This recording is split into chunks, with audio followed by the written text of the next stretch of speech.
नमस्कार, मैं हूँ सान्या। इस वीडियो में आप जानेंगे देश भर में कितनी तमाम चीज़ें हो रही है। गोदी मीडिया का इसका कोई लेना देना नहीं है रिपोर्टिंग दिखाने में। वो जिस तरह की रिपोर्टिंग आपको दिखा रही है, आई विल शो यू। पहली खबर बंगाल से आ रही है। बंगाल के सीएम ने जब से गाय को कुर्बानी के लिए बैन किया है, उनके ही पक्ष के लोग, उनके ही धर्म के लोग उनके खिलाफ प्रोटेस्ट कर रहे हैं। मतलब उन्होंने कभी सोचा भी नहीं होगा कि मेरे इस कानून की वजह से मेरे ही धर्म के लोग, मेरे ही साथी के लोग मेरे खिलाफ प्रोटेस्ट करेंगे। मतलब पब्लिक ने तो सीधा उनो रिवर्स मूवमेंट कर दिया। चौंकाने वाली खबर तो ये है कि जब से सीएम ने इस कानून को लागू किया, उसके बाद से तो मुसलमानों ने ठान ही लिया कि कुछ भी हो जाए लेकिन ईद पे हम गाय को कुर्बानी नहीं देंगे।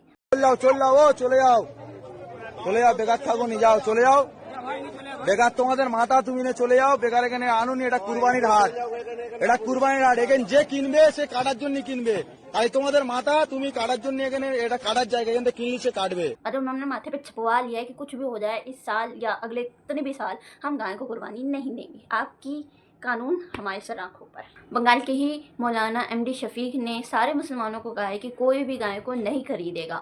और इन्होंने ये भी कहा है कि जिस चीज़ में हमारे हिंदू भाइयों की भावनाएं जुड़ी हुई है, हम उसका सम्मान करते हैं, हम आपकी फीलिंग का सम्मान करते हैं, हम गाय को नहीं खरीदेंगे। बल्कि उन्होंने मांग की है कि जितने भी इंडिया में स्लॉटर हाउस है उनको बैन कर दिया जाए। इस बार बकरा ईद पर मुसलमानों ने दिया हिंदुओं को तोहफा, ना तो गाय खरीदेंगे और ना अपने बाजार में बिकने देंगे। बंगाल के मुसलमान कह रहे हैं ना तो हम भाई गाय खरीदेंगे और ना काटेंगे। बंगाल में कुछ हिंदू सरकार के खिलाफ आ गए और सड़कों पर उतर गए कि हम तो गौ माता को कटवाएंगे। अब मुझे एक बात बताओ कि भाई असली गौरक्षक कौन है? वेस्ट बंगाल, हैदराबाद और कलकत्ता, वहाँ के मुसलमान सड़कों पे उतर आए कि ना गाय खरीदेंगे ना कटने देंगे। अगर ऐसी चलता रहा ना तो भारत देश में गाय को बचाने की जरूरत नहीं पड़ेगी। गाय माता अपने आप राष्ट्र माता बन जाएंगी। और सबसे बड़ी बात जो है, फर्जी गौरक्षक घूम रहे हैं, जोन से नुका हुए हम गाय को बचा रहे हैं, गाय को चारा दे रहे हैं, भाई इनका धंधा जरूर बंद हो जाएगा, इस बात का दुख है। बंगाल के हिंदू तो पालते भी इसलिए हैं ताकि कुर्बानी के टाइम पे वो मुसलमानों को बेच सके, ताकि उनका ज़्यादा मुनाफा हो सके। अब रो के अपना सीना पीट रहे हैं, सरकार के खिलाफ जा रहे हैं, प्रोटेस्ट करने पे आ गए हैं। लोग ये कह रहे हैं कि माता है तो क्या हुआ, अपने सर पे बिठा लें, भूखा मर जाए हम लोग ये भी कह रहे हैं कि जो ब्याज, जो लोन लिया उस पर जो ब्याज चढ़ रहा है उसका क्या होगा। लड़के ने तो अपनी गाय को मुस्लिम इलाके में लेकर चला गया ताकि वहाँ पे कोई खरीद सके, लेकिन वहाँ के मुसलमानों ने भी उसे भगा दिया। मंडी में भी कोई खरीद नहीं रहा था, उनके घरों के सामने लेकर गया तो वहाँ पे भी कोई खरीद नहीं रहा है। उस लड़के का कहना है कि मुझे इस गाय को बेचकर अपनी बहन की शादी के लिए पैसे जोड़ने थे। यही अगर अभी उल्टा हो रहा होता, मुसलमान लोग कुर्बानी पे गाय खरीद ही रहे होते, काट ही रहे होते, तो अभी ये हर एक चैनल पे ब्रेकिंग न्यूज़ बन रही होती, हर एक गोदी मीडिया इसको दिखा रहा होता हेडलाइन पे ब्रेकिंग न्यूज़ करके।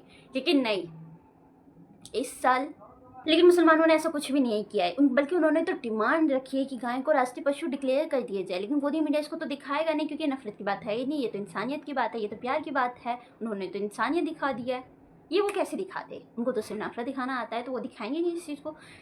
सोशल मीडिया में लोग कह रहे हैं कि बंगाल के मुसलमानों ने पूरे भारत के मुसलमानों को जगा दिया है, गाय को राष्ट्रीय पशु घोषित करने की उठाई है मांग। अब देखना है कि कितने गौरक्षक देते हैं मुसलमानों का साथ। अशोक कुमार पांडे का कहना है कि आखिर ये हिंदू लोग अपनी गौ माता को कुर्बानी के लिए क्यों बेचना चाहते हैं? बीजेपी सरकार इन्हें खरीदकर सुरक्षा क्यों नहीं देती है?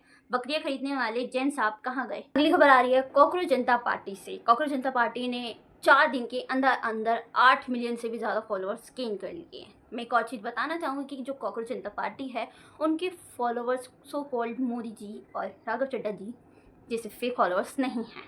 कॉकरोच जनता पार्टी के ओनर जिसने उस अकाउंट को बनाया था, उसको डेथ थ्रेट मिल रहे हैं। अब उन्होंने ट्वीट करके ये बोला है कि बीजेपी के कुछ लोग कॉकरोच जनता पार्टी की बुराई कर रहे हैं। वो कह रहे हैं कि आंदोलन को मजाक में ले रहे हैं, कुछ कर ही नहीं रहे हैं। कॉकरोच जनता पार्टी के बारे में बोलने से पहले खुद से एक बात पूछो, क्या तुम वो खतरों को उठाने के लिए तैयार हो जो मैं अभी उठा रहा हूँ?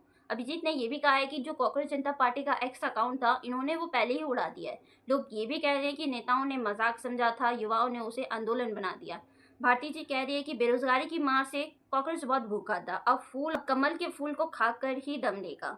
ध्रुव राठी ने भी ट्वीट करके कहा है कि 56 इंच का सीना एक कॉकरोच से डर गया, अकाउंट बंद करवाने से क्या ही हो जाएगा। राघव चड्ढा की तरफ से भी न्यूज़ मिली है।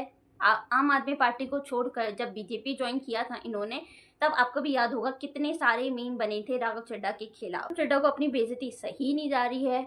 उन्होंने इस चीज़ को लेकर वो दिल्ली हाई कोर्ट भी पहुंच गए। उन्होंने मांग की है कि उनके प्राइवेसी की नियमों की धज्जियां उड़ाई गई है। बीजेपी ज्वाइन करने के बाद जो मीम और वीडियो बन रही है राघव चड्ढा पर, उन्होंने वो हटाने की मांग की है। कोर्ट ने राघव चड्ढा से कहा है कि आपने बीजेपी ज्वाइन किया, उसके लिए जो जनता को लगता है, जो वो फील करते हैं, वो उन पर वो वीडियो बना रहे, मीम बना रहे, और ये कानूनों की धज्जियां उड़ाना नहीं है, ना ही कानूनों के खिलाफ है। अगर आपको कोई वीडियो गलत लगता है आपके खिलाफ, तो आप उस कंटेंट क्रिएटर के खिलाफ सज़ा सुनवाइए। Senior news journalist Rohini Singh कह रही है कि राघव चड्ढा अब ऐसे बिहेव कर रहे हैं जैसे कोई ज़िद्दी बच्चा, जिसे सिर्फ इसलिए गुस्सा आ रहा है कि लोग उसकी तारीफ नहीं कर रहे हैं और उसे अच्छा नहीं बता रहे हैं। यकीन करना मुश्किल है। लोग इसमें कह रहे हैं कि ये व्यक्ति पहले चाहता था कि इसके खिलाफ बन रहे मीम बंद ही ना हो, अब उन्हीं के ऊपर ये कोर्ट चला गया। यही है इनके मौजे से मिलौट तक का सफ़र। खबर कांग्रेस जनता पार्टी के हवाले से है। जिस व्यक्ति ने कांग्रेस जनता पार्टी अकाउंट बनाया था उनको डेथ थ्रेट मिले थे। अब उन्हीं ने जो डेथ थ्रेट, जिस नंबर से उनको मैसेज आया था, उन्होंने उसका स्क्रीनशॉट लेकर सोशल मीडिया में डाल दिया था।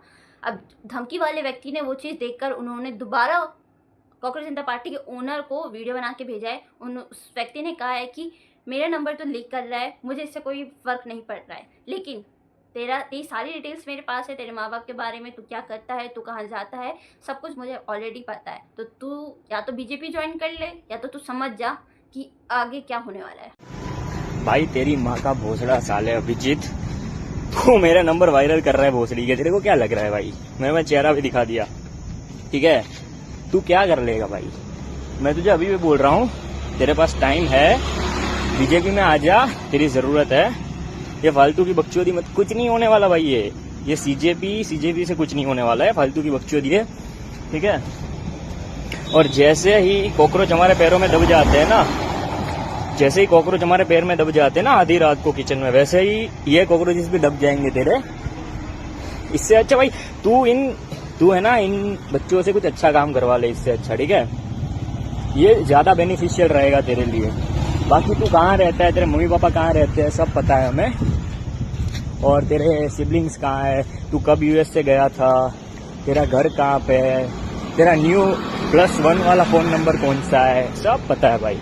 अगली खबर न्यूज़ एंकर अंजना ओम प्रकाश की तरफ से। पहले आप ये वीडियो देखिए।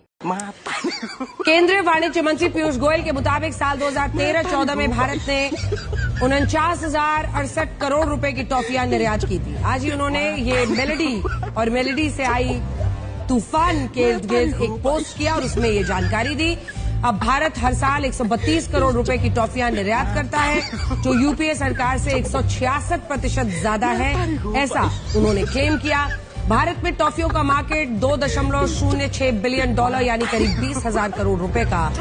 मतलब वाह अंजना जी वाह, क्या रिपोर्टिंग की है, क्या खबर सुनाई है। मतलब यही तो खबर है, यही तो रिपोर्टिंग है, यही तो वो चीज़ है जो हमें विश्व गुरु लेकर जाएगा, जो हमें चाइना से आगे लेकर जाएगा। यही चाहिए था हमें, एक टॉफी।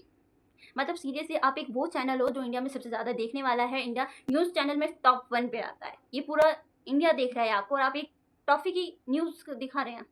मतलब लानत है हमें हमारी इंडियन न्यूज़ मीडिया पे, मतलब हद है।